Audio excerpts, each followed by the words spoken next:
अब विचार करिए उस मां पर क्या बीत रही है।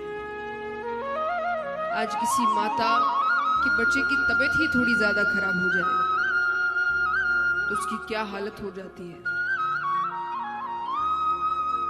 यहां 5 बच्चे एक साथ मारे गए। अर्जुन ने सबसे पूछा, सेवकों से, कि यहां कोई आया था क्या? सबने कहा अश्वत्थामा आए थे, उनको लाया जाता है, मार सकते नहीं थे, अमर है वो। तो उनके केश काट दिए गए, सर पर एक मणि लगी थी, वो मणि निकाल ली गई, अपमानित करके भेज दिया गया। मृत्यु का घाव इतना बड़ा नहीं होता जितना अपमान का होता है। इसीलिए कहा जाता है कि अपने शब्दों पर ध्यान दीजिए, किसी को इतना अपमानित मत करिए कि वो अपमान बदले का कारण बन जाए, क्योंकि उस वक्त व्यक्ति के सोचने समझने की शक्ति पूर्ण रूप से खत्म हो जाती है। अब यहां पर पांडव जीत गए तो भगवान अब सबसे मिल रहे हैं और मिलकर जा रहे हैं कि हो गया, जिता दिया मैंने, अब मैं चलता हूं। सब भगवान को रोकने की कोशिश करते हैं। भगवान कहते हैं कि हो गया। कहते हैं ना कि सुख में भगवान साथ रहे ना रहे, दुख में जरूर साथ रहते। ऐसा क्यों कहा जाता है? बताइए, ऐसा क्यों कहा जाता है?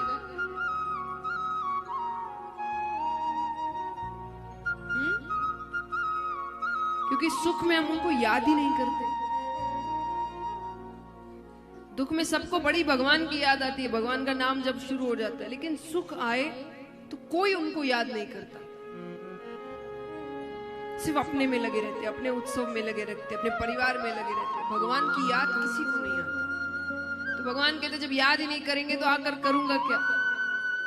तो यहां भी भगवान को लग रहा है कि ये मुझे भूले इससे पहले मैं चलता हूं। भगवान जाने लगते हैं, कुछ दूर जाते हैं कि फिर वापस लौट आते हैं।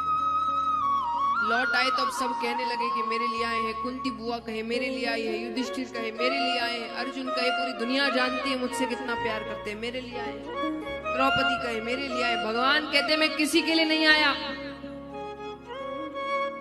मैं तो अपने भीष्म के लिए आया। मैंने उसे वचन दिया था उसके अंत समय में उसके साथ रहूं। वो मेरा इंतजार कर रहा होगा। अभी तक उनकी मृत्यु नहीं हुई है, वो इंतजार कर रहे हैं भगवान का। क्यों वचन दिया? एक प्रसंग आता है, जब महाभारत का युद्ध चल रहा था तो सूर्यास्त के बाद युद्ध होता नहीं था, फिर दूसरे दिन से युद्ध शुरू होता था। तो एक दिन दुर्योधन ने भीष्म पितामह से कहा कि आप सिर्फ कहने को हमारी तरफ है, लड़ापनी की तरफ से रहे। उनको बड़ा क्रोध आता है तो भीष्म पितामह ने कहा कि कल मेरे हाथों एक पांडव मारा जाएगा। भगवान डर गए। भगवान कहते उन्होंने कहा है तब तो वो उस बात को पूरा करके रहेंगे। तो यहां पर भगवान द्रौपदी जी के साथ रात्रि में कौरवों के शिविर में जाते हैं। देखिए, वो यहां नहीं आते, वो वहां नहीं जाते। तो भीष्म पितामह कौरवों के शिविर में रह रहे हैं, तो उनके शिविर में अगर कोई स्त्री आ रही है तो वो कौरवों की पत्नियां होंगी। तो भीष्म पितामह लेटे हुए हैं, आंखों पर हाथ रखे। भगवान ने द्रौपदी जी से कहा कुछ कहना मत, बस जाके पैरों का स्पर्श करना। ठीक है, वो आती है, पैरों का स्पर्श करती है कि भीष्म पितामह के मुख से निकलता है अखंड सौभाग्यवती भव।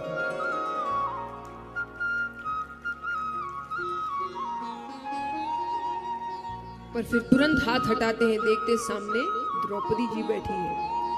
भीष्म पितामह समझ गई ये किसका काम है। वो अपने शिविर से बाहर निकलते हैं कि भगवान मुस्कुराते हुए खड़े। भगवान कहते अब बताइए। प्रतिज्ञा बड़ी कि आशीर्वाद बड़ा।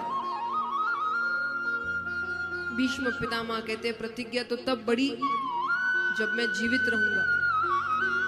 इतनी कृपा कर रहे हो तो एक कृपा मुझ पर भी कर दो। कल अर्जुन से कहना शिखंडी को सामने रखकर मुझ पे बाण चला।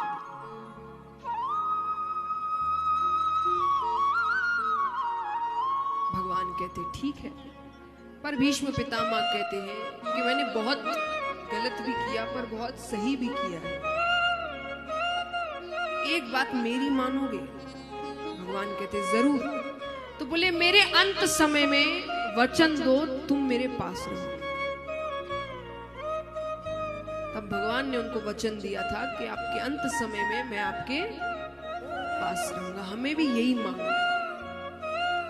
देखिए दुनिया की हर चीज, नाम, शोहरत, धन, दौलत, भगवान ये चीजें सबको एक ना एक बार देते हैं, यानी मौका देते हैं।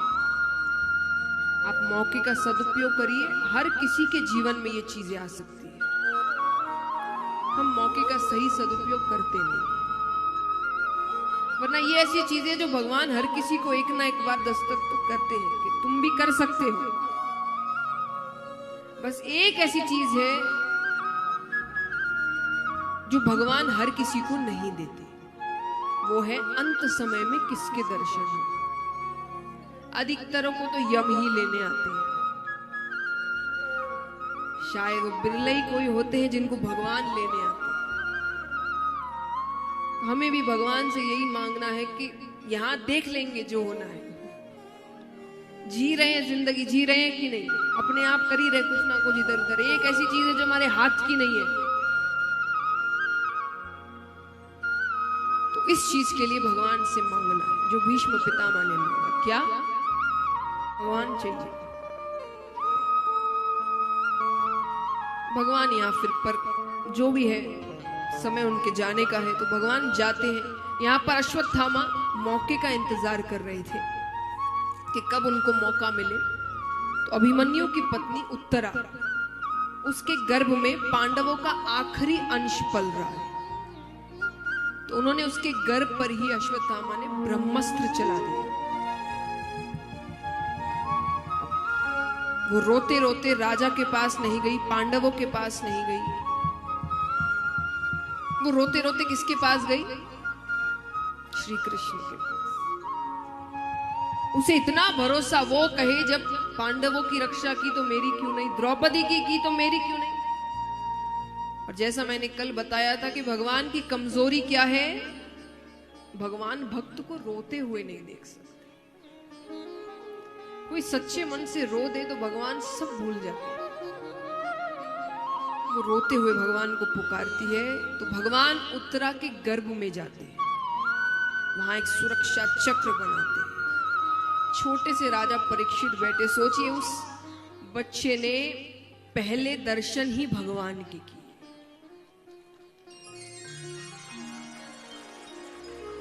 कैसे पुण्य किए हो। वो गर्भ के अंदर भगवान को देख रहे हैं, भगवान उनको देख रहे हैं। भगवान का सुरक्षा चक्र है, वो ब्रह्मास्त्र विफल हो जाता है। भगवान फिर बाहर आते हैं और इस बार भगवान सच में चले गए। यहाँ राजा परीक्षित जन्म लेते हैं, पांडव इत्यादि सब चले गए। राजा परीक्षित को राजा बनाया गया। उन्होंने कई समय तक राजकाज संभाला। एक दिन उनके खजाने की सफाई हो रही थी, तो उसमें से कीमती मुकुट निकलता है, क्योंकि राज्य तो देखिए राजाओं द्वारा आए जाते हैं। कोई अलग नहीं है कि पहले राजा ने जो कमाया वो दूसरे राजा को नहीं मिलेगा, मिलता है तो पूरा राज्य मिल जाता है। तो कई राजाएं हुए थे, तो खजाना तो सबका है अपना अपना, लेकिन अब सब राजा परीक्षित का है। तो वही खजाने की सफाई में से एक मुकुट मिलता है। वो मुकुट जरासंध नामक एक राजा का था। बहुत ही पापी राजा थे वो। कईयों को मार कर लूट कर उन्होंने वो मुकुट बनवाया था। मुकुट कैसा? हीरे जवाहरातों से जड़ा हुआ मुकुट था। तो वो मुकुट निकालते हैं, सब सेवकों को अच्छा लगा कि ये राजा को पहनाएंगे, इतना सुंदर इतना कीमती मुकुट है, तो साफ करके राजा को पहनाया जाता है। जैसी संगत वैसे भाव।